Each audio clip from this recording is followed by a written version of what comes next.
ही न्याय मागतेत, न्याय. जर हा रस्ता रोको असता तर धिंगाणा झाला असता. गाव यांचं आहे, लेकरू यांचं होतं, त्याला मारून टाकलंय, तरी आरोपी मोकाट आहेत. CIDची त्यांची मागणी आहे, CID मार्फत चौकशी करा. त्यांची मागणी सरकारी वकील द्या. त्यांची मागणी हे फास्ट ट्रॅक कोर्टात चालवा, याला फाशीची शिक्षा होऊ द्या. FIR चांगला घेतला नाही आहे, त्यांच्या म्हणण्याप्रमाणे तो घ्या.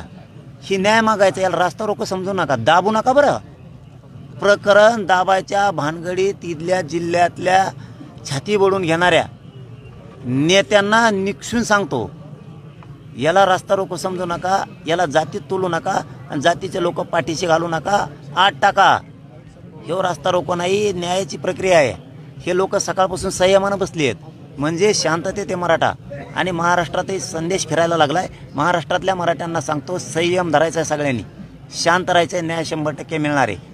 SP साहेब हे सगळेजण काम चांगलं करतायत, ते न्याय देतील.